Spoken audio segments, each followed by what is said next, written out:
Bismillahirrahmanirrahim. Assalamualaikum warahmatullahi wabarakatuh.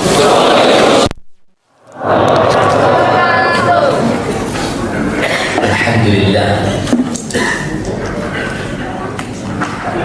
Dengerin kajiannya. Rasa sibuk sama handphone. Udah.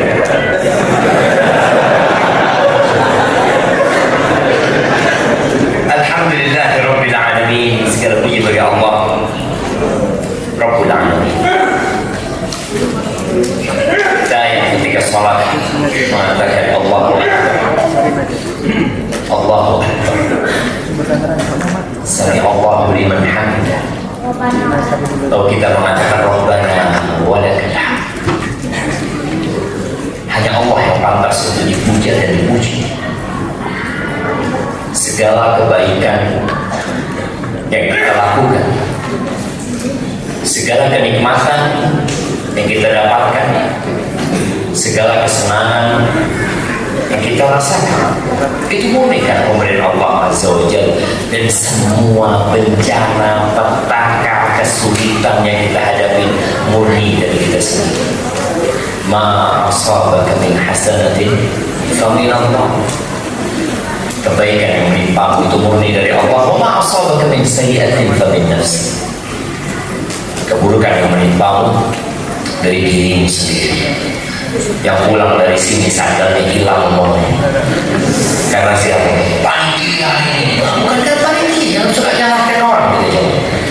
Pokoknya kalau ada keburukan menimpa kita, antum katakan Rabbi ini zalamtu nafsi. Ya Rabb, aku menzalimi diriku, ya Allah, ampuni aku ya Allah. Nabi Musa alaihissalam ketika mendorong untuk orangnya Fir'aun, kemudian tewas, mati. Apa kata Nabi Musa? Hada min amal syaitan, innahu aduwwun mudillun mubin. Ini termasuk dari perbuatan syaitan.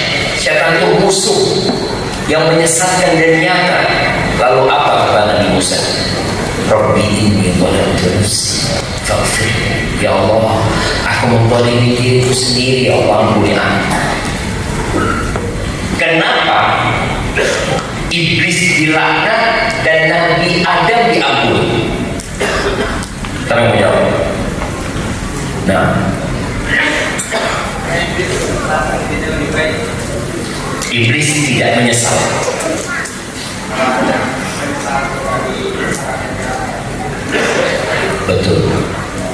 Betul ya mana? Masya Allah, kasihkan hadiahnya. Kirim. Iblis tidak pernah menyesal. Nabi Adam langsung mengatakan Rabbana walamna anfusana. Nabi Adam tidak mengatakan iya Allah ini digoda ini iblisnya yang gak benar ini. Kita kadang-kadang kalau berbuat dosa ini gara-gara fulan. Kita juga.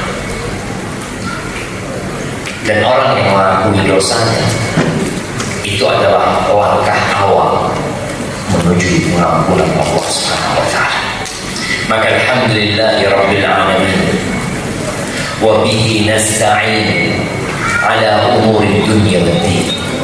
Dan hanya kepada Allah kita meminta pertolongan dalam menghadapi urusan dunia. Capek.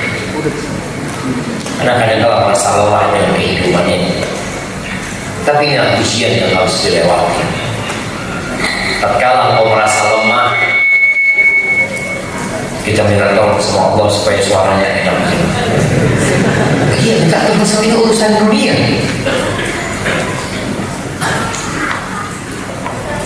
Tatkala engkau merasa lelah dengan kehidupan ini dan pada hakikatnya kita tidak akan mampu menjalani semuanya tanpa bantuan Allah Subhanahu wa taala, maka minta tolonglah kepada Allah. Katakan la haula wala quwwata. Dan juga dalam urusan agama perlu kita minta tolong sama Allah, dan itu lebih penting. Sebagian kita kalau punya masalah dunia, subhanallah, dia menangis, dia mengangkat tangannya, dia berangkat umroh, dalam rangka mencari solusi untuk masalah dunia. Tapi kalau masalah agama, dia biasa aja. Nih di bulan Syaban, kau berapa kali puasa? Sunnah. Kadang enggak juga. Dan jangan tidak masalah. Tatkala kau melihat kawan-kawanmu bisa sholat malam, kau nggak bisa. Kawan-kawan sholatnya Masya Allah, Syaban 40 rakaat sholat, 17 yang wajib, 12 rawatib, 11 sholat malam. Kita nggak bisa, nggak pernah minta tolong sama Allah. Kita beranggapan itu bukan masalah. Tatkala kawan kita one day one juice, sejak Ramadan tahun lalu sampai sekarang belum hatam, dan kita biasa aja. Anda bisa lihat masyarakat bagaimana mereka memandang urusan dunia dan bagaimana mereka memperhatikan urusan akhirat, urusan agama kita. Allahumma salli wa sallim ala abdika wa rasulika sayyidina wa maulana Muhammadin wa ala alihi wa ashabihi ajma'in. Ya Allah, semoga salawat dan salam, berkah dan nikmat senantiasa tercurahkan untuk hamba kekasih-Mu, untuk baginda Nabi kita Muhammad alaihi salatu wassalam, untuk keluarga beliau, untuk istri beliau, untuk putra-putri beliau, dan untuk seluruh sahabat Nabi. Semoga Allah mengizinkan kita bersama mereka. Amma ba'd, Allahumma anfa'na bima 'allamtana wa 'allimna ma yanfa'una wa zidna 'ilma. Antum duduk bersama dari tadi, sudah kenal nggak dengan yang di kanan dan di kiri? Sudah. Antum?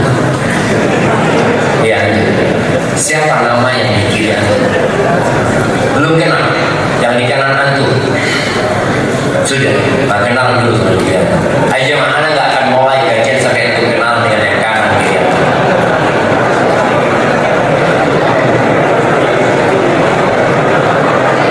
Yang emak-emak juga ya, emak-emak sama. Yang di luar tolong kenalan dengan yang di kanan kiri antum. Iya, belakang itu juga.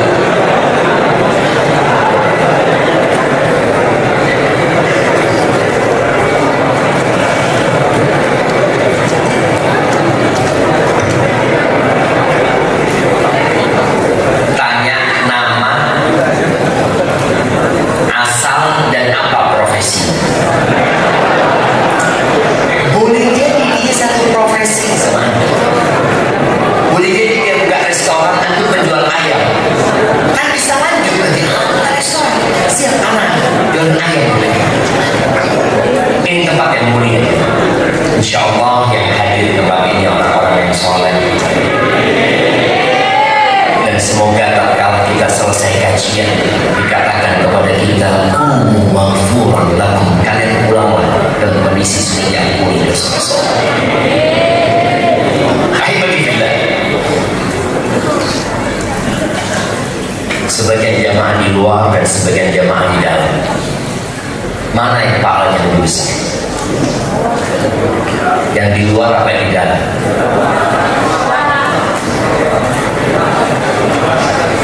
Ingat ketika Nabi alaihi salatu wasallam ditanya, orang-orang itu puasa, siapa sih yang paling besar pahalanya, yang paling banyak pahalanya? Ketika jemaah haji, ada 3 juta jemaah haji berangkat haji, siapa di antara mereka yang paling banyak pahalanya? Ketika orang bersedekah, ketika orang berjihad di jalan Allah Azza wa Jalla, siapa di antara mereka yang paling banyak pahala? Ayyuhum a'zamu 'indallahi ajran.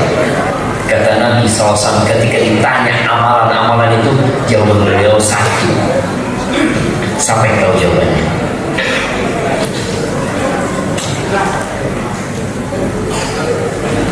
Bukan.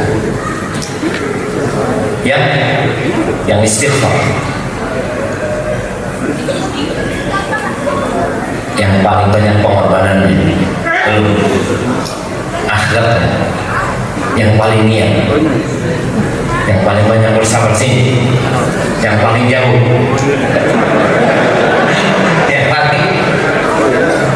yang paling bersikap dan kebaikan, yang paling ikhlas udah namanya, yang paling banyak ridhonya belum. Jawaban Nabi SAW, anak ini jawaban Rasul SAW. Ini kan ngarang semua tuh. Tapi gak apa-apa, ada usaha gitu kan. Nah, oke, waktu sudah jawab tadi. Kita kasih hadiah nggak tahu satu lagi jamaah. Masya Allah, apa kasihkan kepada beliau. Kayaknya ustaz itu. Jawabannya Nabi SAW, aktsaruhum lillahi dzikran. Kalau bicara ikhlas itu syarat. Nggak bakal diterima kalau nggak ikhlas. Setelah bicara keikhlasan, secara bisa bicara sesuai dengan sunnah, siapa di antara mereka yang paling banyak pahalanya, yang paling besar ganjarannya? Aktsaruhum lillahi dzikran. Yang paling banyak zikirnya. Sholat itu aqimis sholata lidzikri. Dirikan sholat untuk mengingatku. Tadi kita sama sholatnya, imamnya satu. Siapa yang paling besar pahalanya tadi? Yang paling banyak zikirnya kepada Allah Subhanahu wa Ta'ala. Sebagian kita baru ingat sama Allah ketika mau assalamualaikum, at-tahiyat dulu, sudah tahiyat. Gak tahu dia ingat sama apa. Maka hari ini kita mau belajar tentang jalan menuju surga Allah Azza wa Jalla. Karena kita tahu di antara rukun iman antu'mina billahi wa malaikatihi wa kutubihi wa rusulihi wal yawmil akhir wa tu'mina bil qadari khairihi wa syarrihi. Engkau beriman dengan hari akhir. Engkau beriman bahwasanya Balikpapan akan hilang dari peta Indonesia. Engkau beriman bahwa Indonesia akan hilang dari peta dunia. Engkau beriman bahwasanya semua negara yang ada nama hari ini akan rata dengan tanah. Engkau beriman bahwa gunung-gunung tertinggi pun akan jadi rata dengan tanah. Beriman bahwa Allah Subhanahu wa Ta'ala akan membangkitkan manusia. Beriman bahwasanya manusia akan dihisab dan diberi ganjaran atas semua yang dia amalkan. Beriman bahwa semua proses hari akhir nantinya itu sesuai dengan amalan. Biqadri amali. Kalau kita bicara di dunia, itu bukan karena amalan. Apakah orang yang sukses itu karena amalannya dia menjadi sukses? Karena dia rajin sholat kemudian dia sukses. Kadang-kadang yang sukses dunia nggak pernah di sop pertama. Yang sop pertama belum tentu sukses dunia. Boleh jadi dia di sop pertama karena nggak punya duit, utang banyak, akhirnya dia bisa di sop pertama. Dan tak kalau berikan harta kepada dia, sop kedua. Ketika usahanya semakin jadi imam. Tapi imam belum masih bukti. Imamnya orang-orang masuk. Kadang-kadang seperti itu. Jadi melihat kesuksesan dunia itu bukan ukuran. Tapi di akhirat kita akan tahu. Dan subhanallah, kemarin anak Tamiang jemaah, anak mendapat cerita dan anak melihat dengan nyata bagaimana mereka tatkala air itu sudah mulai naik menutupi rumah mereka sampai ke atap. Mereka dulu berpikir kalau ada air yang masuk ke rumahnya maka barang-barang penting akan diletakkan di atas lemari. Tapi ternyata airnya sampai menutupi rumah, sampai menutupi rumah mereka, atap mereka pindah. Ada salah satu tokoh yang pindah ke lantai 2 pesantren kalau nggak salah. Dia cerita, Ustaz, ya Allah, ternyata nggak ada harganya dunia, tidak ada Artinya pada saat orang di tempat seperti itu, dia punya uang 1 miliar. Lalu ada orang punya mie instan 1 bungkus. Tidak ada listrik, tidak ada alat komunikasi yang bisa digunakan. Kalau orang itu mau beli mie itu, saya beli mie 1 bungkus 1 juta, mau orang itu? Enggak. Kita bertahan hidup bukan dengan uang. Tak ada gunanya punya uang. Engkau punya emas 2 kilo, mau buat beli apa? Nggak ada yang berjuang. Makanya bagaimana Allah Azza wa Jalla menggambarkan hari kiamat itu, yauma la yanfa'u malun wala banun. Nggak ada gunanya harta. Nggak bisa kau belanja di sana. Di dunia harta berguna. Di dunia kita melihat bagaimana orang yang seharusnya di penjara ternyata dia keluar dari penjara. Bagaimana pemerintah menghadapi mafia tanah, mereka dengan harta, hakim pun dibeli, sipir pun dibayar. Ada gunanya harta. Tapi hari itu, yauma la yanfa'u malun wala banun. Tidak ada gunanya, tidak ada nilai. Tatkala Allah mengatakan idza zulzilatil ardu zilzalaha wa akhrajatil ardu athqalaha wa qala al-insanu ma laha yawma idzin tuhadditsu akhbaraha. Bumi ini sekarang orang datang ke Kalimantan cari apa? Apa dicari ke Kalimantan?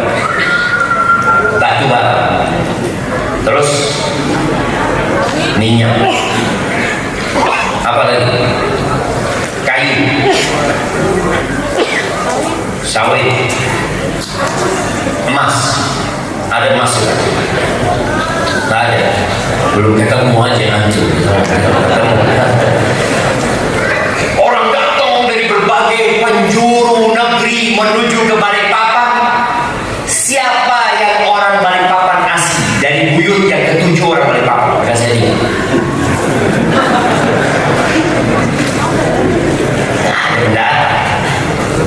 Datang ke bumi Allah ini untuk mengeksploitasi nikmat yang Allah letakkan di dalam bumi. Nanti Rasul SAW menjelaskan ketika wa akhrajatil ardu athqalaha, bumi ini akan memuntahkan isinya. Apa yang dimuntahkan? Emas seperti tiang-tiangnya dimuntahkan, tapi tidak ada satupun yang mau ngambil emas itu.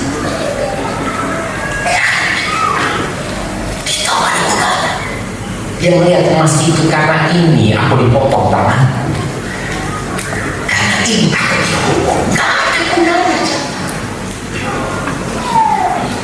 Maka ingat pembagian rizki di dunia, pembagian kedudukan di dunia, jabatan di dunia itu bukan karena amalan, tapi karena usia.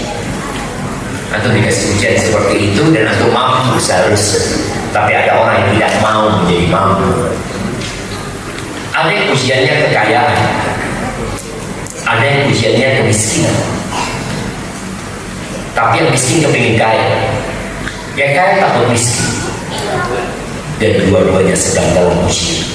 Akhirnya ada 4 fase dalam kehidupan yang dilewati manusia. Kita bicara jalan menuju surga. Fase yang pertama, fase ketidakadaan. Kita dulu nggak ada. Hal ata 'alal insani hinum minad dahr lam yakun syai'an madhkura. Nggak bisa disebut Syafiq, Riza, Basara, nggak ada. Dan tidak ada yang tahu bahwa dia akan ada kecuali Allah Azza wa Jalla. Itu fase ketidakadaan. Terus ada fase tatkala kita di perut ibunda kita. Siapa yang ingat fase itu? Mana dulu ingat di perut ibu ya Ustaz? Gelap Ustaz. Nggak ada yang ingat fase itu ya.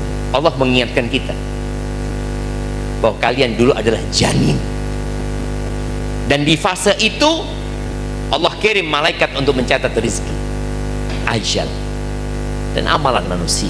Dia akan menjadi penghuni surga atau penghuni neraka. Allah sudah tahu. Kemudian fase yang ketiga, al-hayat ad-dunyawiyah, yang sekarang kita hadapi. Dan kehidupan dunia ini kita tahu nggak lama. Kalau kita di perut ibunda kita 9 bulan, kita di dunia, ada yang umur 90 tahun di sini? Kayaknya sudah nggak ada. Kalaupun ada, dianggap orang langka. Ada mungkin yang umur 100 tahun, 110 tahun, tapi satu dari berapa juta manusia. A'maru ummati, umur umatku, kata Nabi SAW, antara 60 sampai 70, dan sedikit yang lewat dari itu. Kemudian nanti ada al-hayat al-barzakhiyah, kehidupan di barzah, di alam kubur sana. Dan itu lebih panjang. Kita lihat ya, di perut ibunda 9 bulan, kemudian di bumi, di punggungnya bumi 60 sampai 70 tahun, kemudian di perutnya bumi, di tempat yang sempit sana, itu sudah mulai semua tergantung amalannya. Lebih lama lagi. Anak akan tanya, Rasulullah SAW berapa lama di punggungnya bumi dan berapa lama di perutnya bumi? Nah, 63 tahun Hijriyah ya. Nah, di barzakh berapa lama sampai hari ini? 1447 Hijriyah.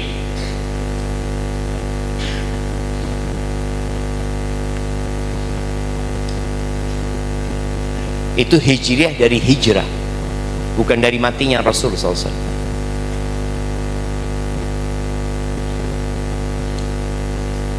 Nah,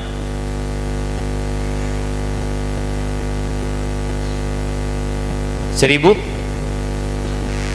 1400-an, bingung dia sekarang jamaah. Oke, dia sudah berusaha, kita kasih hadiah, kirimkan. Barakallahu fikum. Iya, Rasulullah SAW meninggal dunia. Siapa yang mau jawab?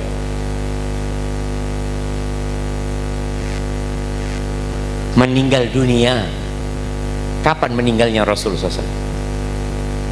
Hari Senin, tanggal berapa? Tanggal 12 Rabiul Awal, tahun berapa?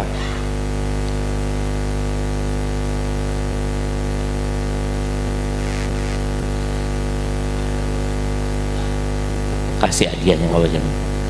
Barakallahu fikum. Jamaah, kita lupa sama Nabi Muhammad SAW. Tahun 11, iya, 12 Rabiul Awal tahun 11. Beliau hanya menikmati hidup di muka bumi ini 63 tahun. Dan beliau menikmati alam barzakh dengan kenikmatan yang tiada taranya sampai hari ini sudah 1436 tahun. Orang kalau disuruh milih mana seharusnya dia? Mau bersenang-senang 70 tahun atau 200 tahun? Kalau dikasih pilihan, engkau nih libur di Raja Ampat. Di mana Raja Ampat? Di mana? Papua sana aja. Engkau libur di Raja Ampat, alhamdulillah, di sana liburan 10 hari. Atau engkau di Maladewa, Raja Ampat 10 hari, Maladewa 100 tahun. Milih mana orang ini jamaah? Ya Maladewa lah Ustaz, ada apa Ustaz? 10 hari di sana. Tapi sebagian kita milih yang 10 hari,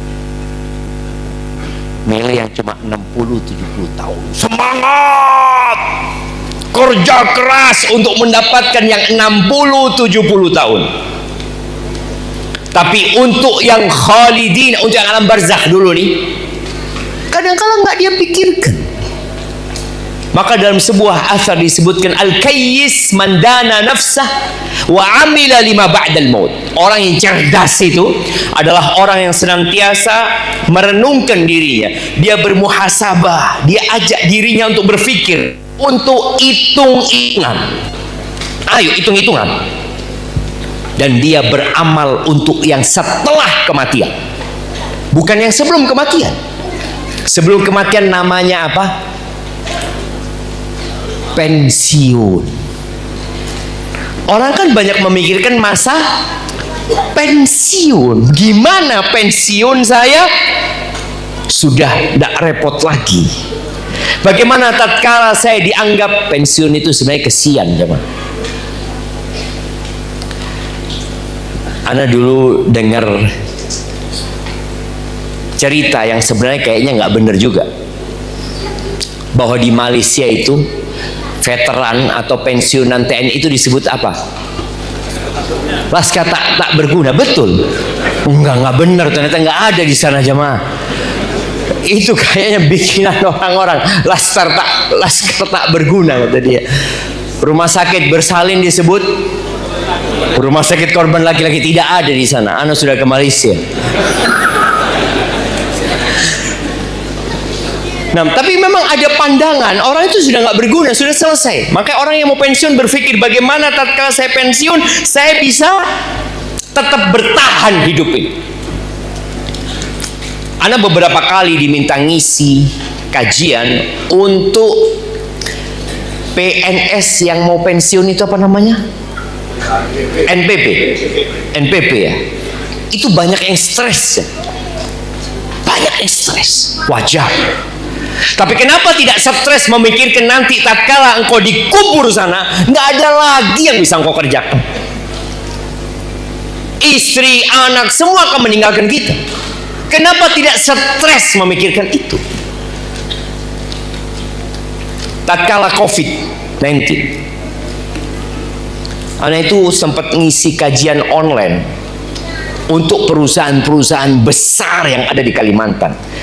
Yang disampaikan oleh salah satu pengurusnya, Ustaz, kita mau pengurangan karyawan 60.000. Bayangin 60.000 mau nih. Dia mikirkan bagaimana mempersiapkan jiwa orang-orang ini, bahwa rizki itu bukan di perusahaan tempat kerja. Wa fis sama'i rizqukum wa ma tu'adun. Di langit rizki kalian. Tadi orang cerdas itu orang yang selalu hitung-hitungan. Hitung-hitungan untung rugi, itu orang cerdas. Tapi dia beramal untuk yang setelah kematian. Itu alam barzakh, itu fase alam barzakh. Dan ada fase selanjutnya, hayatul akhirah, kehidupan akhirat. Fase keabadian. Yang satu di surga, yang satu di neraka. Kita akan bicara surga. Kalau sudah bicara surga, maka kita bicara kesuksesan yang sebenarnya. Orang terkaya di dunia siapa sekarang?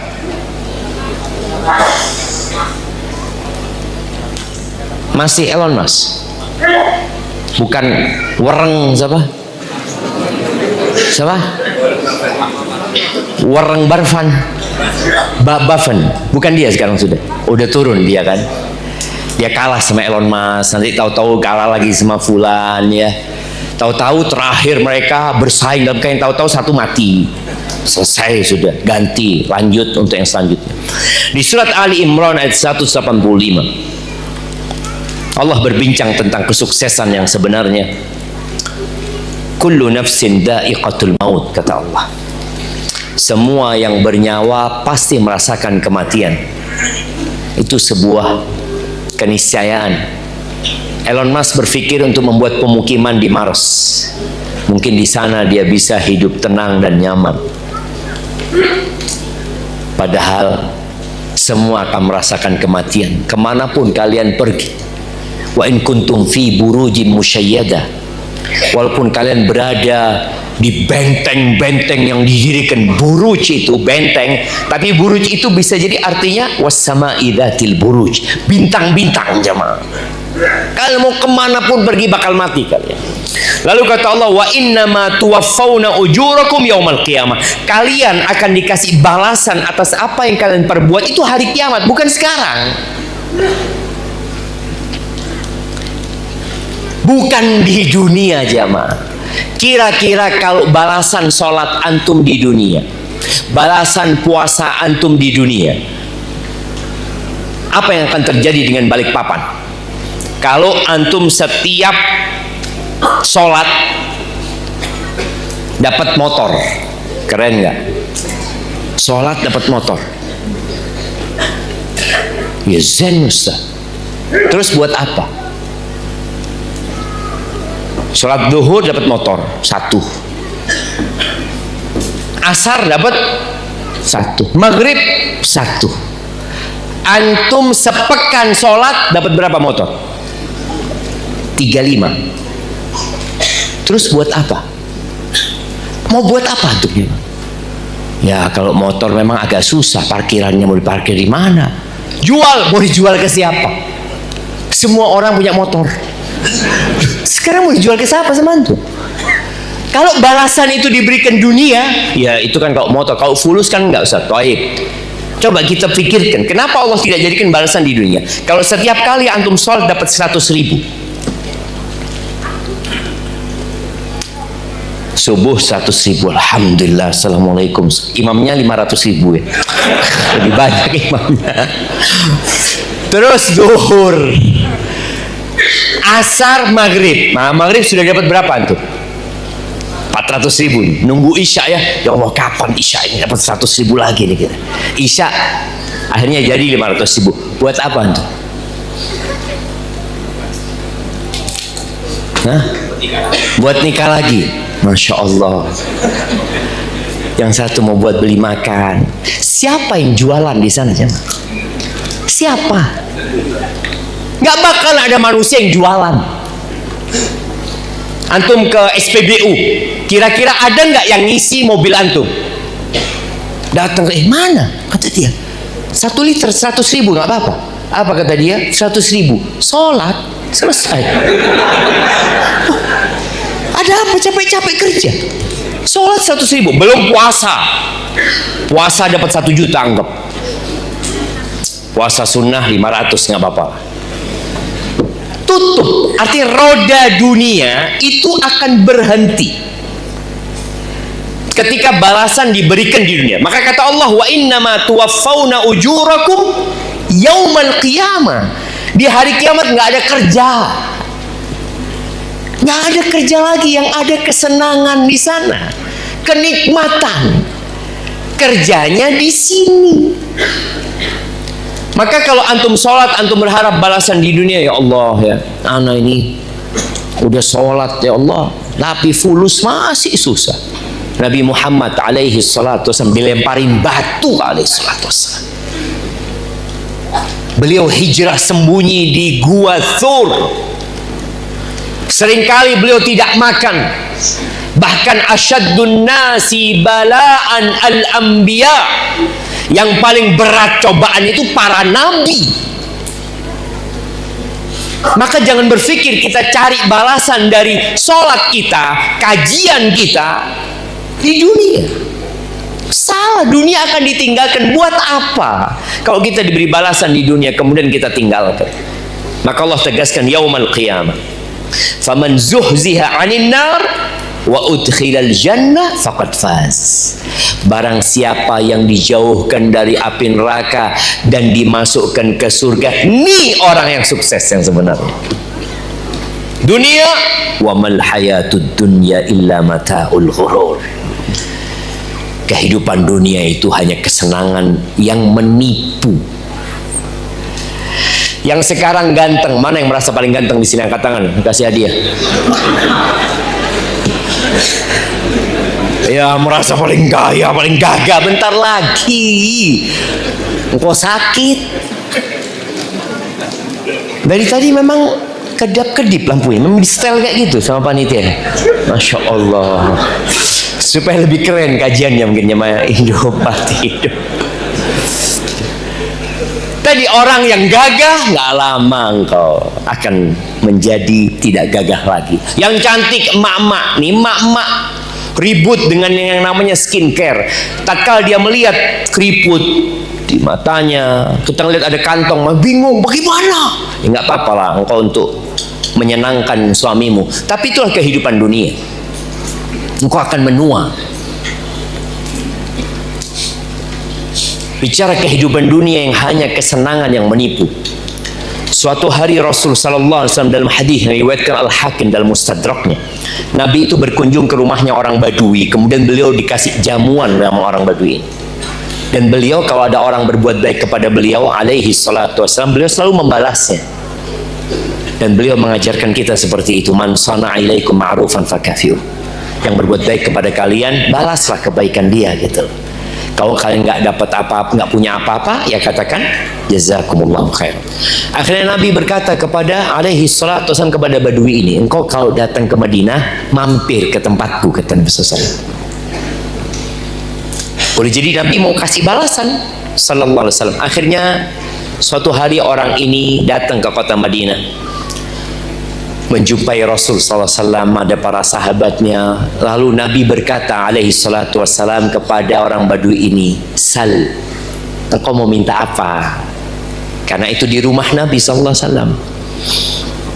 Mikirlah Badui ini jemaah, yang mengatakan naqah arkabuha, aku minta onta betina yang bisa dikendarai. Jadi tidak semua onta itu bisa dikendarai. Bahkan Nabi alaihi salatu wasallam mengatakan, an-nas ka ibil mi'ah la takadu tajid fiha rahila. Manusia itu seperti 100 ekor onta. Kadangkala dari 100 ekor onta itu belum tentu ada satu yang bisa ditunggangi. Ini orang minta onta yang bisa ditunggangi, onta betina. Wa a'nuzun yahlibuha ahli, dan aku minta beberapa ekor kambing yang bisa diperah susunya sama keluargaku. Kira-kira permintaannya banyak apa sedikit coba? Kalau antum datang ke rumah teman antum ngomong, Ustaz, fadol Ustaz, atau ana, Ustaz, fadol Ustaz, mau minta apa Ustaz? Di situ ada Alphard, ana mau Alphard ini nggak apa?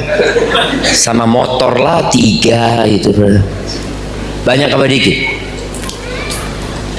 Mungkin seorang berpikir banyak, dan orang ini mungkin berpikir banyak. Mungkin para sahabat juga mengatakan, oh ini kok keterlaluan mintanya. Dikasih hati, apa istilahnya? Dikasih hati, minta jantung. Masya Allah. Akhirnya Nabi alaihissalatu wasallam mengatakan kepada para sahabat, ayajizu ahadukum an yakuna mithla ajuzi bani Israel. Apa kalian gak bisa menjadi seperti wanita tua renta dari kalangan Bani Israel? Maka tanya, apa ceritanya ya Rasulullah? Nih ketika Nabi Musa alaihissalam hendak meninggalkan Mesir bersama Bani Israel, tahu-tahu tersesat, nggak bisa meninggalkan Mesir. Jalan pelarian itu nggak ketemu. Maka Nabi Musa alaihissalam bertanya, mahada, kenapa kok nggak bisa ini? Mereka mengatakan, dulu Nabi Yusuf alaihissalam ketika meninggal dunia, beliau berpesan, kalau kalian meninggalkan Mesir, kalian bawa jasadku, kata Nabi Yusuf. Nabi Musa nggak pernah tahu di mana kuburannya Nabi Yusuf. Waman yadri qabra Yusuf, siapa yang tahu kuburan Nabi Yusuf? Kata mereka nggak ada, kecuali satu perempuan sudah tua renta, dan dia nggak pernah mau ngasih tahu orang itu. Oh, panggil dia, kata Nabi Musa. Datang jemaah, sudah tua dia ya. Nabi Musa mengatakan kepada wanita ini alaihi salam, dullini ala qabri Yusuf, tunjukkan kepada aku di mana kuburannya Nabi Yusuf. Wanita ini mengatakan, hatta tu'tiyani syarti au hukmi. Ya, aku akan kasih tahu tapi persyaratanku engkau penuhi. Dia mau tawar-tawaran sama Nabi Musa ini. Dia punya sesuatu yang Nabi Musa nggak punya. Dan ini berkaitan dengan keselamatan Bani Israel. Maka kata Nabi, wa ma hukmuki? Apa ketentuan? Perempuan ini mengatakan, akunu ma'aka fil jannah. Aku bersamamu di surga. Bayangin jemaah. Dia tidak berpikir untuk menjadi muda kembali.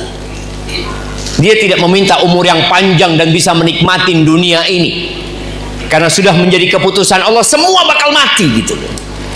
Maka nanti ketika Nabi Musa didatangi oleh malaikat mencabut nyawa, lalu Allah berikan kesempatan kepada Nabi Musa untuk menambah umurnya. Suruh letakkan Nabi Musa ini tangannya di kulitnya sapi jantan, dengan setiap bulu yang tertutup tangannya itu ada tambahan 1 tahun buat umur beliau. Terus Nabi Musa bertanya, "Fummama?" Terus apa habis gitu? Mati. Kalau mati ahsan sekarang, kata Nabi Musa. Ada apa nunggu lama-lama? Kata dia. Perempuan ini minta untuk mendampingi Nabi Musa, bukan minta surga saja jemaah. Bersama Nabi Musa di surga. Derajatnya mau bersama Nabi. Nabi Musa melihat permintaannya terlalu besar jemaah. Dan itu kata Nabi SAW, apakah nggak bisa kalian menjadi seperti wanita Bani Israel ini? Lalu Allah wahyukan kepada Nabi Musa, anati hukmah, berikan ketentuan dia, kemauan dia. Ada dikasihkan. Taib, jadi ingat, kehidupan dunia hanya kesenangan yang menipu. Maka jangan terlalu fokus sama dunia. Sebagian kita kalau sudah urusan surga, kalau ada waktu. Urusan akhirat, ya insya Allah kalau ada waktu anak hadir gitu ya. Tapi urusan dunia, dia harus hadir. Ahibati fillah, dalam hadis yang diriwayatkan Imam Muslim, Nabi SAW mengatakan, yunadi munadin, kelak di surga itu akan ada yang menyeru, ada yang memanggil mereka. Panggilan itu berbunyi, inna lakum antasihhu fala tasqamu abada. Di surga ini nggak ada rumah sakit, nggak ada klinik, nggak ada apotik. Kalian di surga ini hidup sehat selalu dan tidak ada penyakit di surga. Adapun di dunia, bisnis yang paling menjanjikan sekarang apa? Rumah sakit. Ini bocoran buat antum ini. Karena ke depan akan banyak orang sakit. Dan sudah rencana ke situ memang dipersiapkan. Dibikin kehidupan yang nyaman, makanan enak, kendaraan enak. Terakhir, sakit. Kalau makan orang milih, kalau sakit nggak ada. Dia berapapun harus bayar, dia bayar. Di surga nggak ada klinik, nggak ada rumah sakit. Antum akan hidup sehat selama-lamanya. Wa innalakum an tahyu fala tamutu abada. Wa innalakum an tahyu fala tamutu abada. Kalian akan hidup selama-lamanya, nggak ada mati. Terus ada tua nggak? Nggak ada. Wa innalakum an tashibbu fala tahramu abada. Kalian akan tetap muda. Nggak ada ceritanya keriput. Umur penghuni surga itu antum berapa? Itu yang tanya. Iya. Berapa? Umurnya antum kalau masuk surga berapa? Yang ditanya yang jawab. Iya. Muda itu berapa umurnya?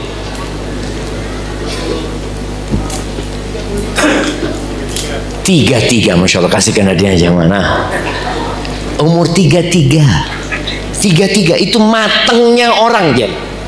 Dan nggak ada pindah tahun depan 34, tahun depan 35, nggak ada. Dan di surga tidak ada tidur. Makanya jangan tidur waktu kajian nanti.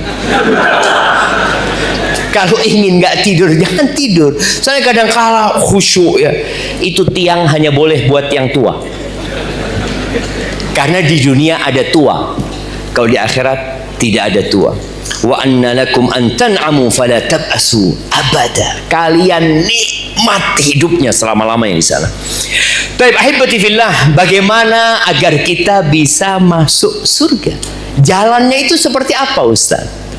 Orang mau jadi dokter jelas, nggak mungkin dia kuliah penerbangan jadi dokter. Ada orang di kuliah penerbangan, cita-citanya apa? Jadi dokter insya Allah. Apa kata orang? Apa sakit orang ini ya? Kok kuliah di penerbangan, cita-citanya jadi dokter? Begitu pula ada yang kuliah ke neraka, tapi cita-citanya masuk surga. Insya Allah anak mau masuk surga. Lu antum sekarang jalan ke neraka, ya nantilah taubat lah insya Allah. Ahibati billah, jalan menuju ke surga itu tidak enak. Mendaki dan terjang selalu ya. Yang namanya jalan ke puncak itu ada nyamannya, setelah itu nggak nyaman. Siapa yang pernah daki gunung? Semakin tinggi, mana yang daki gunung? Nah, antum pernah daki gunung? Gunung apa? Gunung Rinjani. Enak jalannya, berat. Dapat apa di atas? Nggak dapat apa-apa kan? Tapi tetap antum naik kan? Anak kasih kitab lah buat itu. Sampai atas, anak mau melihat sunrise. Tiap hari kita ngeliat sunrise. Ada apa naik ke gunung? Tapi mereka punya kesenangan. Dia mencari kesenangan sesaat. Yang terkadang ada yang mati dalam perjalanan, ada yang sakit dalam perjalanan, tapi dia lakukan jemaah karena dia ingin sampai ke puncak sana. Bagaimana kalau puncaknya itu surga? Seperti apa antum harus berjalan? Orang-orang yang mau ke puncak melihat sunrise itu kadangkala jalannya sepertiga malam akhir, gelap-gelap jemaah. Orang yang mau ke surga juga sepertiga malam akhir harus bangun. Allah ketika menyebutkan penghuni surga itu, kanu qalilan minal laili ma yahja'un. Mereka tuh kalau malam tidurnya sedikit. Wabil ashari hum yastaghfirun. Di waktu sahur mau subuh istighfar, minta ampun sama Allah Azza wa Jalla. Bukan bangga dengan sholat malamnya, bukan ujub dengan apa yang dia lakukan, tapi dia tahu bahwa dirinya penuh dengan kekurangan, maka dia istighfar, minta ampun sama Allah Azza wa Jalla. Pernah ada seorang anak yang tiap malam melihat bapaknya sholat malam sampai kurus bapaknya. Kata sang anak, anaknya anak perempuannya, dia kesian sama ayah. Ayah, kata dia, kau jangan menyiksa dirimu, kau buat capek dirimu sendiri.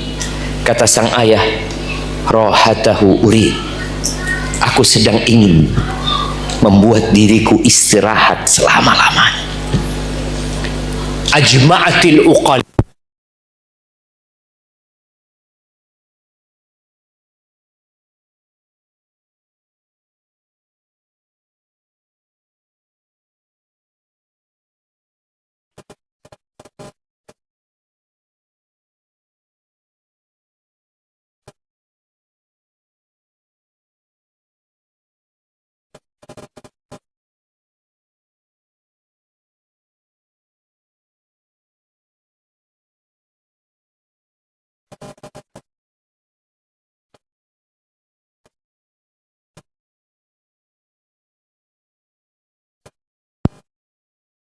Allahu Akbar, Allahu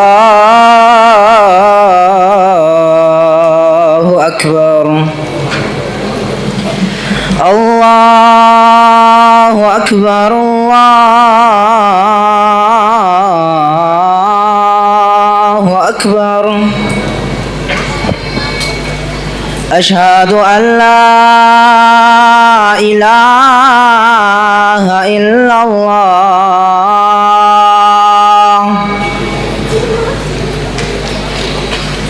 أشهد أن لا إله إلا الله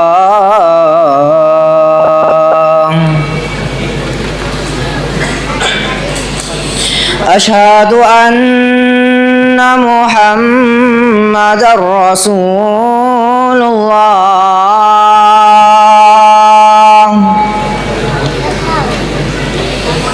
أشهد أن محمد رسول الله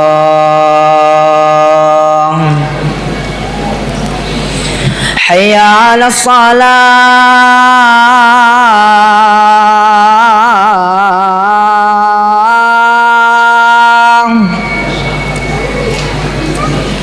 حي على الصلاة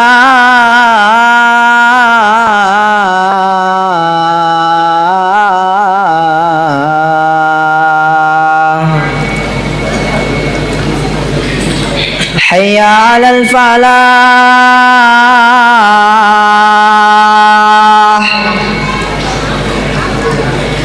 حي على الفلاح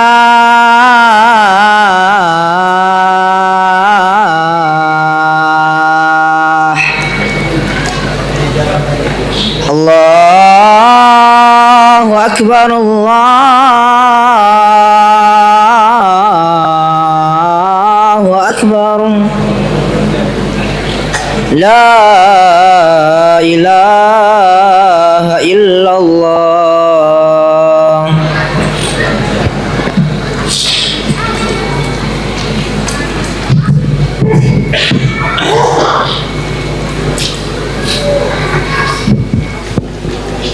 Allahumma salli wa sallim ala nabiyina Muhammad. Tadi yang minjemin ana kipas apa? Ana mau kasih hadiah buat antum, masya Allah. Fadhal ya. Kan tadi kalau ada orang berbuat baik katanya suruh balas ya.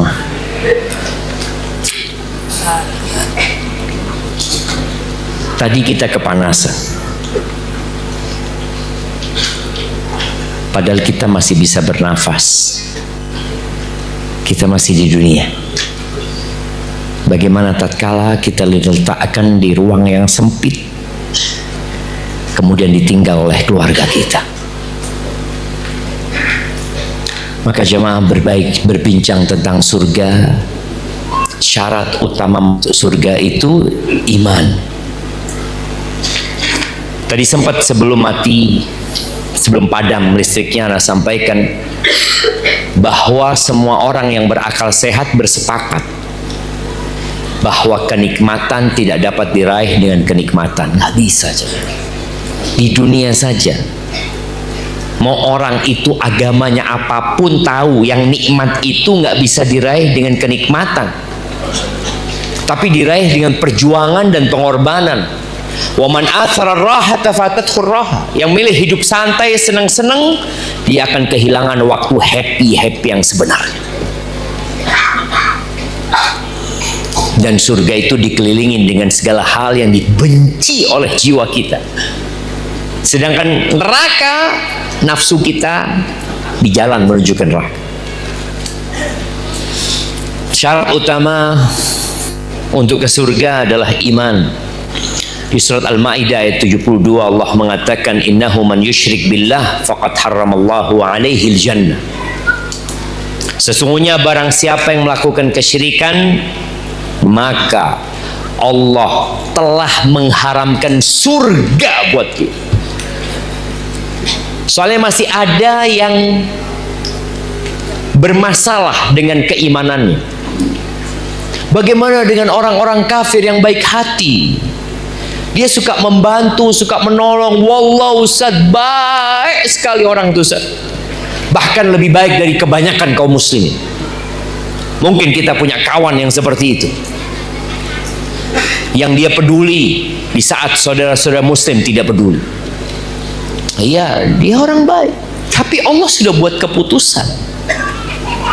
Orang baik itu syaratnya beriman. Allah mengatakan innalladzina kafaru min ahlil kitabi wal musyrikina fi nari jahannam khalidina fiha ulaika hum syarrul bariyah.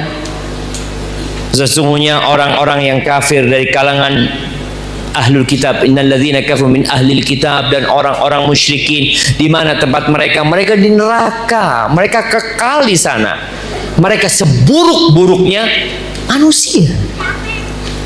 Kezaliman yang paling nyata itu syirik. Allah memberikan segalanya, tahu-tahu dia beribadah kepada selain Allah, meminta kepada selain Allah, memohon kepada selain Allah, mengatakan Allah punya anak. Allah murka jemaah. Jadi kadang-kadang kita berpikir ini orang baik. Iya, baik tapi jahat. Baik tapi zalim, bahkan kezaliman yang tidak ada ampunan dari Allah Subhanahu wa taala. Aisyah pernah bertanya radhiyallahu taala anha kepada Rasulullah sallallahu alaihi wasallam, "Ya Rasulullah, Ibn Jud'an kana yasilur rahim." Ibn Jud'an ini orang baik.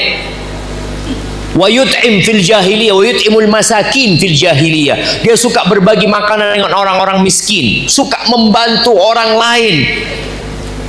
Ahwa nafi'?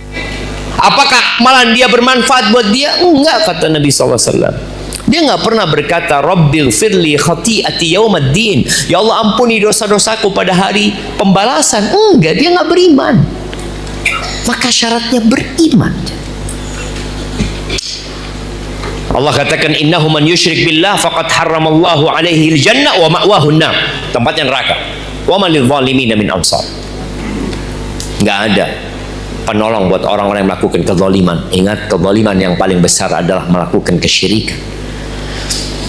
Syarat yang kedua, amal yang termasuk dari iman sebenarnya. Maka Allah sering menyebutkan alladzina amanu wa amilus salihat. Alladzina amanu wa amilus salihat. Nabi alaihissalatu wassalam mengatakan kullu ummati yadkhulul jannah illa man aba. Semua umatku masuk surga.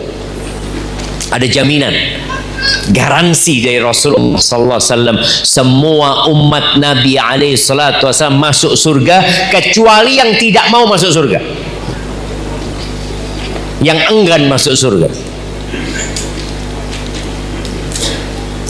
Maka sahabat bertanya, waman ya'ba ya Rasulullah, siapa yang gak mau masuk surga itu siapa?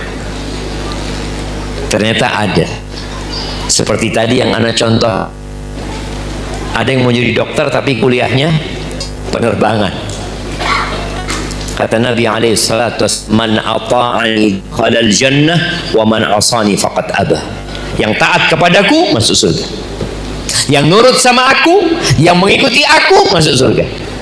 Tapi yang bermaksiat kepada aku berarti dia enggan masuk surga, walaupun secara lisannya dia ingin masuk surga. Kalau bicara amal soleh, maka rukun Islam setelah 2 kalimat syahadat, tegakkan sholat. Kelak hisab hari kiamat itu dimulai dengan sholat. Yang sholatnya benar, insya Allah lainnya benar. Ada di bulan Ramadan orang-orang pada puasa tapi nggak sholat. Masya Allah Ustaz, ini orang puasa, buka bersama, sahur bersama, sholat enggak, alhamdulillah masih puasa. Alhamdulillah dia masih puasa. Tapi boleh jadi puasanya bukan karena Allah. Boleh jadi. Yang pertama dihisap sholat. Kalau sholatnya benar, yang lainnya benar. Kalau sholatnya nggak benar, ya berarti ada masalah dengan sedekahnya, ada masalah dengan puasanya, ada masalah dengan umrohnya, hajinya. Nanti akan ada hisap. Tapi yang jelas, sholat yang 5 waktu, puasa di bulan Ramadan. Nih emak-emak yang utang tolong dilunasin di bulan Sya'ban. Yang sudah lunas utangnya tolong perbanyak puasa sunnah, karena itu tambahan derajat di surga Allah Azza wa Jalla. Kemudian lu tunaikan zakat dan haji bagi yang mampu. Di antara amal soleh jemaah yang perlu dijaga oleh seorang hamba adalah menahan emosi.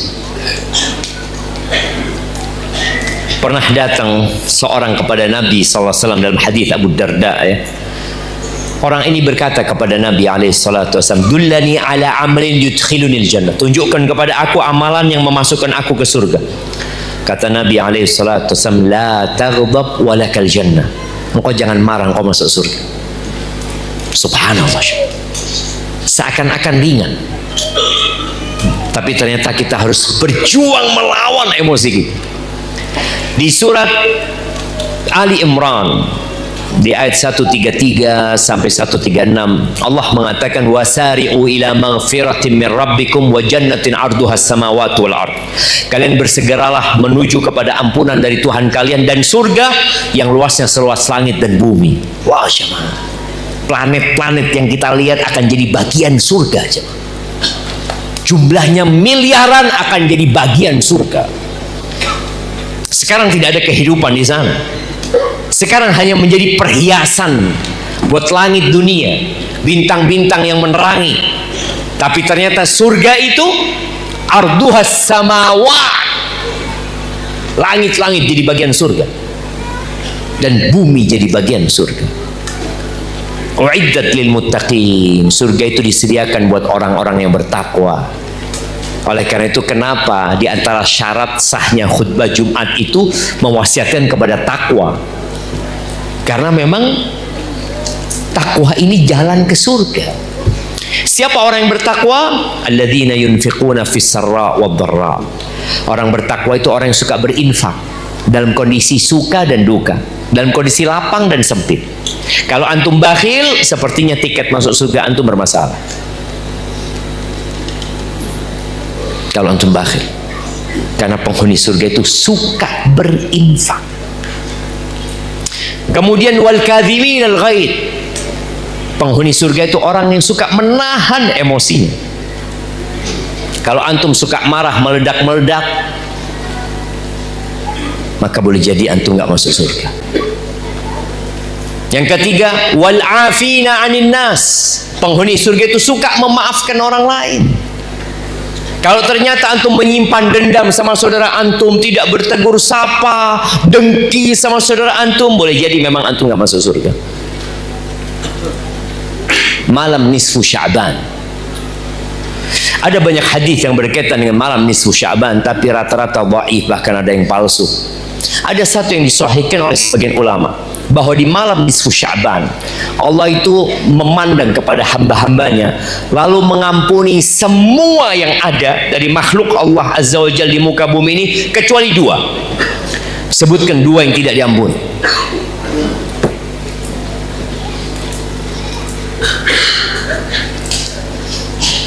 Belum dapat hadiah.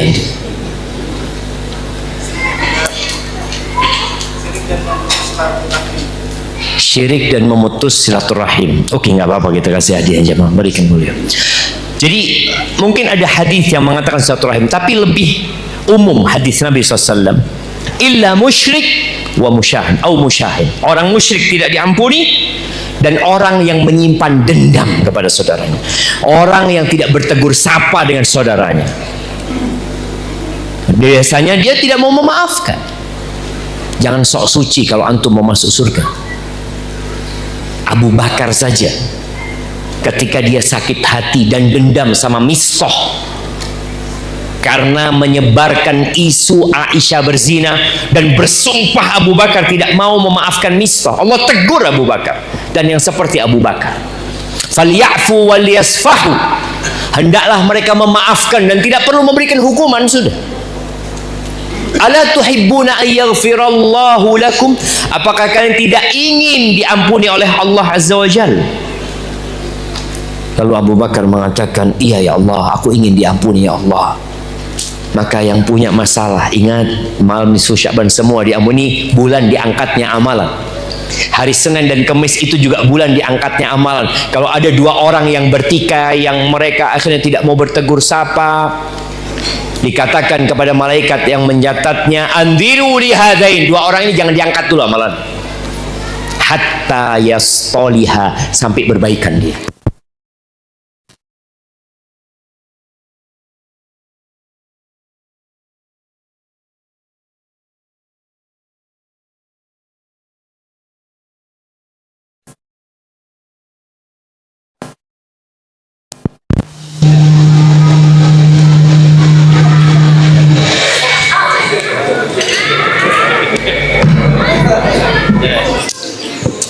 Jazakallah.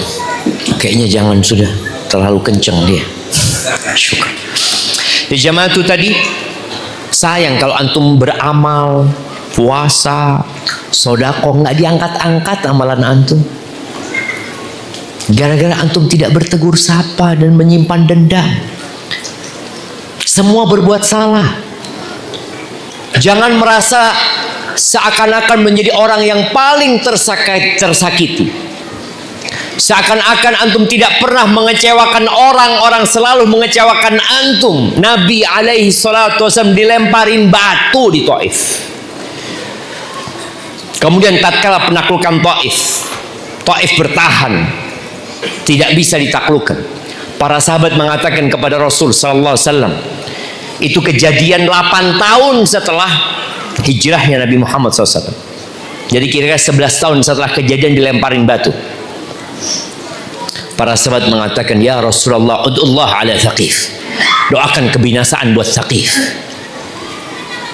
Nabi SAW berdoa mengatakan, Allahumma hdi Thaqif wa'tini bihim. Ya Allah, berikan hidayah kepada Thaqif dan datangkan mereka kepada aku. Ketika penaklukan kota Mekah, penduduk Mekah yang selalu menyakiti Nabi SAW, membunuh sahabat-sahabatnya ketika perang Badar, perang Uhud, yang mereka berupaya untuk menghabisi kota Madinah di perang Ahzab. Ketika Nabi SAW berhasil menguasai Mekah, dan kalau beliau mau membunuh semuanya, beliau bunuh. Beliau mengatakan, la tathriba alaikumul yawm, enggak ada celaan buat kalian hari ini. Idhabu fa antum tulaqa, silahkan kalian semua pergi, kalian dimaafkan semua, bebas sekali. Nabi Yusuf alaihissalam, bagaimana abang-abangnya berkonspirasi membuat Nabi dibuang, dijauhkan dari keluarganya. Akhirnya beliau hidup di penjara. Ketika beliau berkuasa, abang-abangnya datang dalam kondisi susah, dan Nabi Yusuf berkuasa. Nabi Yusuf la tathriba alaikumul yawm yaghfirullahu ma, udah nggak ada celaan, semoga Allah ampuni yang telah berlalu. Maka tolong siapapun yang punya masalah dengan saudaranya, kalau antum mau masuk surga, penghuni surga itu suka memaafkan orang lain. Jangan sampai di malam-malam Lailatul Qadar, malam-malam akhir Ramadan yang diharapkan Lailatul Qadar, antum berdoa mengatakan, Allahumma innaka afuun tuhibbul afwa fa'fu anni. Ya Allah, sesungguhnya engkau maha pemaaf, engkau cinta dengan maaf, maafkan aku ya Allah. Lalu antum tidak memaafkan saudara antum. Maaflah antum. Semua berbuat salah. Wal afina 'anil nas wallahu yuhibbul muhsin. Allah cinta kepada orang-orang yang suka berbuat baik. Lalu Allah ceritakan bahwa saya penghuni surga itu, penjalan ke surga itu, kita akan berbuat dosa. Kita memang pendosa, tapi ketika berbuat dosa segera kembali kepada Allah Subhanahu wa taala. Kemudian yang terakhir buat emak-emak. Emak-emak ingat, jalan menuju surga itu mudah. Bahkan kalau seorang wanita sholat yang 5 waktu, puasa di bulan Ramadan, taat dan nurut sama suaminya, menjaga kehormatan dirinya, dikatakan kepada wanita ini, udkhulil jannah, silakan engkau masuk surga dari pintu mana saja. Tapi ketika Nabi SAW berdiri di depan pintu neraka, beliau mengatakan, fa idza aktsaru ahliha, ketika beliau memandang ke neraka, ternyata kebanyakan penghuni neraka itu wanita. Gara-gara apa? Gara-gara kufur sama suaminya, tidak menghargai suaminya, melupakan kebaikan suaminya, tidak menghormati suami. Maka tolong bagi para wanita yang sudah ngaji, yang sudah sering belajar, yang sholat malam, jaga lisannya, hargai suami. Ada seorang wanita yang rajin sholat malam, yang rajin puasa sunnah, tapi kalau ngomong pedes suka nyakiti tetangganya. Apa kata Nabi sallallahu alaihi wasallam? La khaira fiha hiya finnar. Nggak ada baiknya nih perempuan, neraka tempatnya. Yang paling banyak memasukkan orang ke surga itu adalah bertakwa kepada Allah dan akhlak yang baik. Maka para wanita, tolong jangan sampai di hari kiamat ternyata yang menjadi lawanmu adalah suamimu sendiri. Begitu pula para suami, jangan sampai engkau mau masuk surga ternyata engkau ditahan oleh istrimu karena dia menggugat dirimu. Barakallahu fiik, itu yang dapat Anda sampaikan. Kurang lebihnya mohon maaf. Ada waktu sedikit untuk tanya jawab, tapi sebelumnya jemaah, karena tadi pernah mati lampu, Anda minta semuanya angkat tangannya ke atas. Diangkat tangannya semua ke atas, dua-duanya diangkat, ya, digerakkan. Ibu-ibu di belakang juga, terus letakkan di pundak saudara antum. Ya, pijat saudara antum sambil Anda mau cari pertanyaan yang sesuai.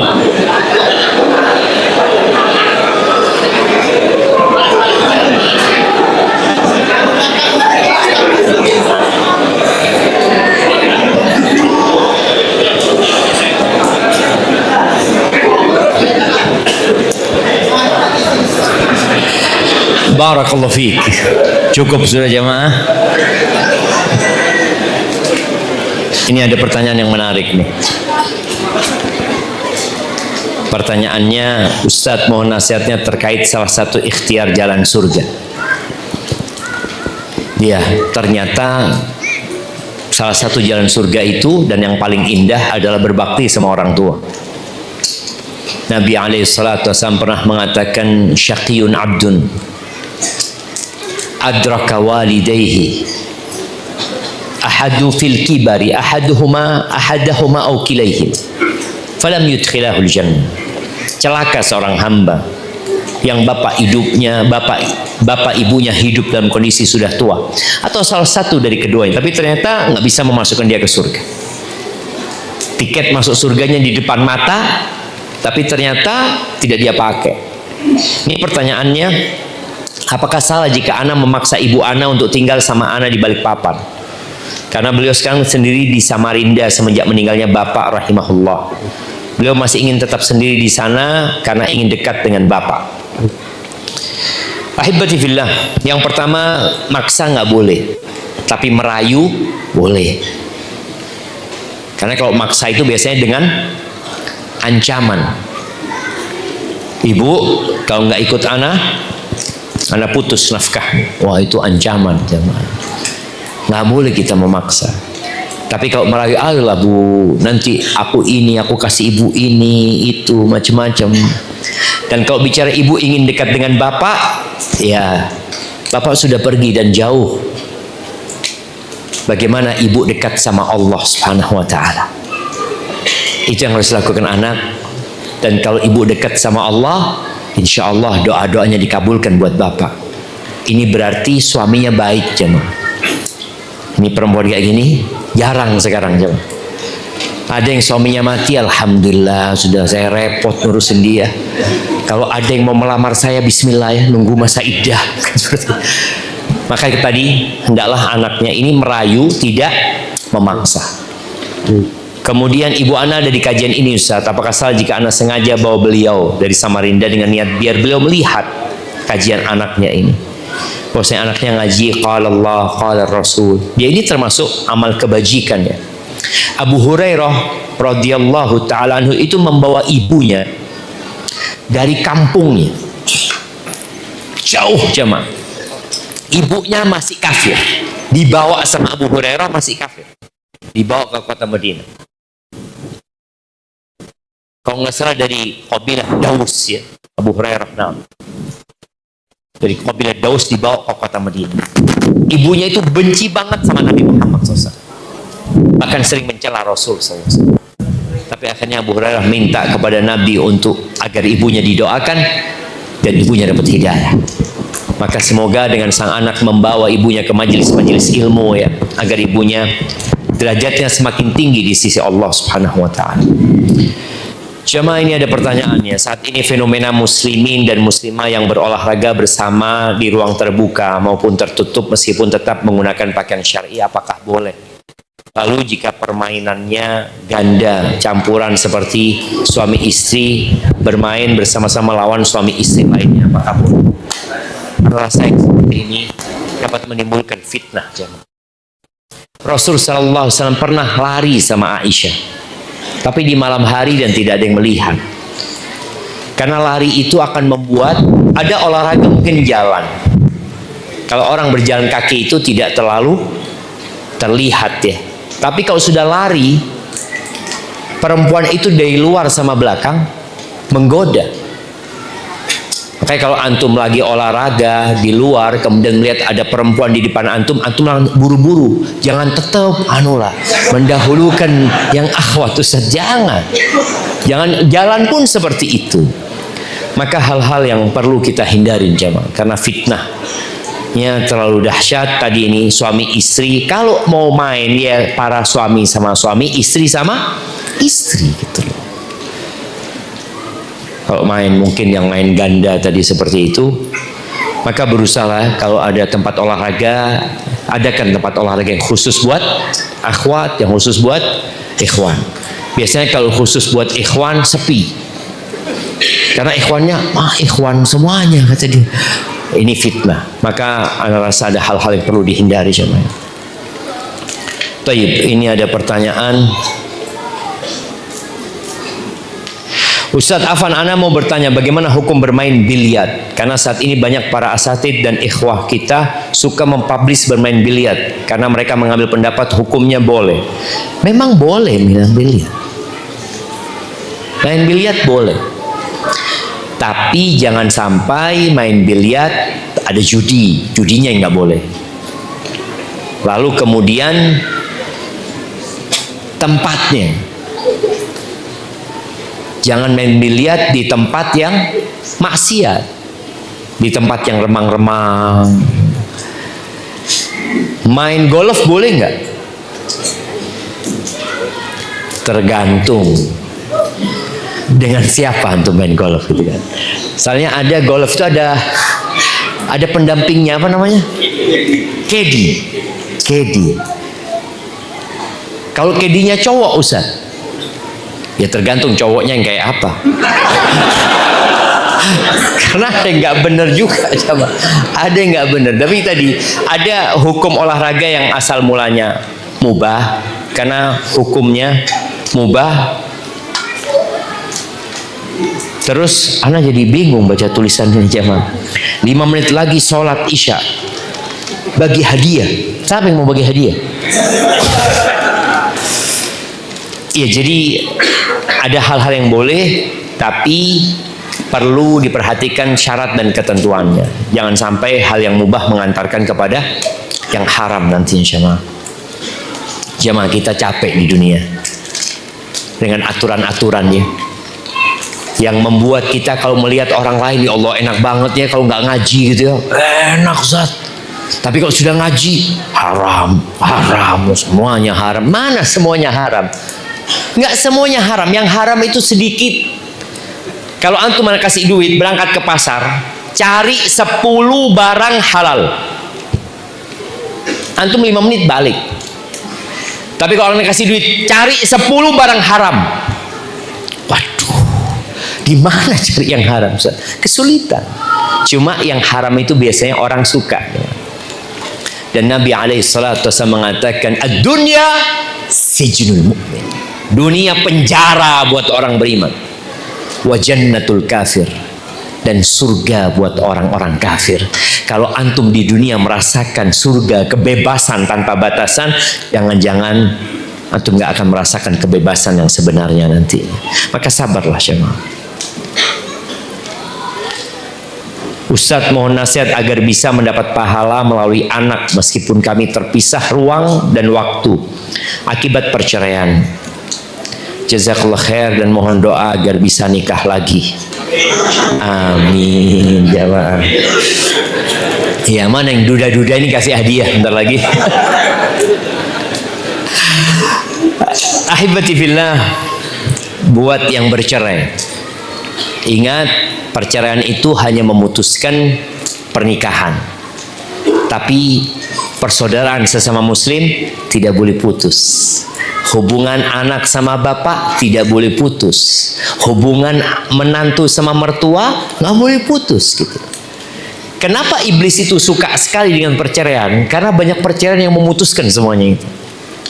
sehingga anak durhaka sama orang tuanya.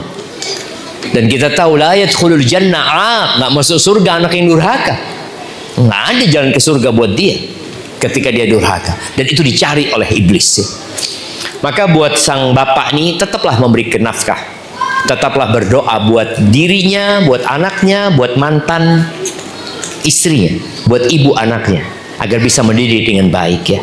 Dengan engkau terus berbuat baik ya. Kalau memang kau pernah melakukan kesalahan, kadangkala kita memang yang salah, kita yang memang kurang sabar sehingga perceraian itu terjadi. Mungkin itu yang bisa dilakukan. Oke, ini pertanyaan terakhir jemaah.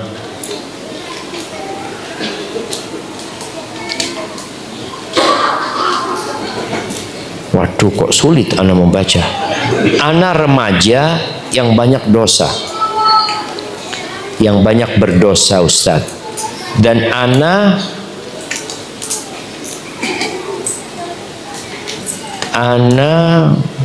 berat sekali meninggalkan. Mohon Ustaz beri kami sebuah pengingat dan pendorong meninggalkan dosa. Ahibati fillah, ketika seorang berbuat dosa itu biasanya dia merasakan kesenangan. Ada hormon yang membuat orang itu senang, apa? Dopamin. Tapi kesenangan itu sementara. Maka dia akan mengulangi lagi untuk mendapatkan kesenangan itu. Dia ngulangin lagi. Yang dikhawatirkan tatkala dia ngulangin terus, dia nanti akan berbuat dosa bukan untuk kesenangan, tapi karena kebiasaan. Karena dopamin itu akan meningkat, dia akan minta lebih jemaah. Ketika dia berbuat dosa satu, dia dapat tuh dopamin. Tapi lama-kelamaan biasa aja, maka dia akan melakukan yang lebih dosanya, yang lebih, sampai ada orang yang berzina itu karena kebiasaan. Naudzubillah min dzalik. Terus bagaimana ketika kita kok sulit meninggalkan dosa itu? Ketika engkau berbuat dosa yang pertama, segera bertobat, jangan ditunda. Segera bertobat. Pagi berbuat dosa, siang engkau bertobat. Jangan pernah engkau nurutin setan yang mengatakan nanti dosanya dijamak, tobatnya dijamak, nanti adalah dijamak lah. Kau kan masih muda, engkau tobat besok berbuat dosa lagi.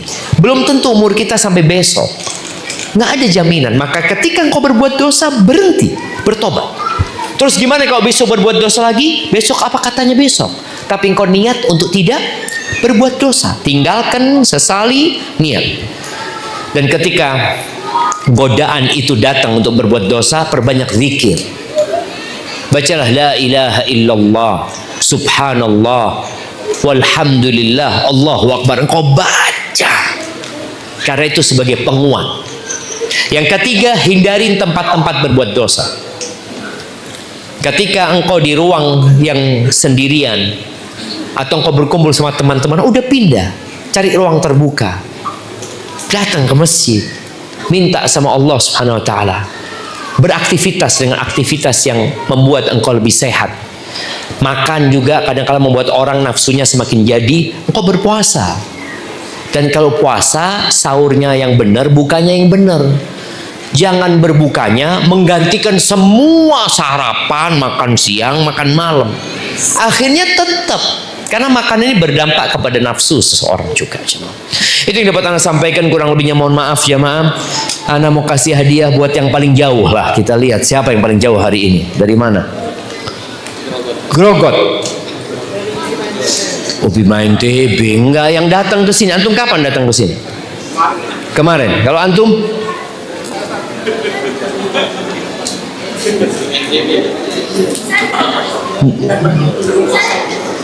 Oh, asalnya, bukan asalnya, datangnya kajian. Masya Allah, ini kajian yang buat dari Grogot. Dari mana ada yang lebih jauh? Batu? Lebih jauh lagi? Masya Allah. Mana ini buat? Oke, ini kasihkan bapaknya. Tapi buat yang paling tua, antum dari mana lagi? Dari Separi. Jauh. Oke, kita kasih hadiah. Nah, berikan kepada dia. Dari Melak. Kapan nyampe sini antum? Mondok mau udah dari sini lah. Ada yang jauh-jauh jamaah. Nah, yang paling tua. Oke, kita pertanyaan sekarang. Yang paling jauh datang ke sini naik motor. Naik motor datang ke sini. Mana yang naik motor? Naik motor di air. Hah? Naik ferry. Oke, kita kan naik motor. Kapal kayu. Oh, alhamdulillah. Nah, pikir motornya bisa jalan di air antum. Waliullah antum. Naik motor di atas air. Kayaknya itu jamaah yang bisa anda sampaikan karena waktunya sudah lewat. Jazakumullah khair buat semuanya. Antum sudah sabar, panas di sini, barang-barang kita. Sekali lagi semoga kita keluar dari tempat ini diampuni dosa-dosanya sama Allah. Semoga kita bisa berjumpa lagi di surga Allah Subhanahu wa taala. Subhanakallahumma bihamdika asyhadu an la ilaha illa anta astaghfiruka wa atubu ilaik.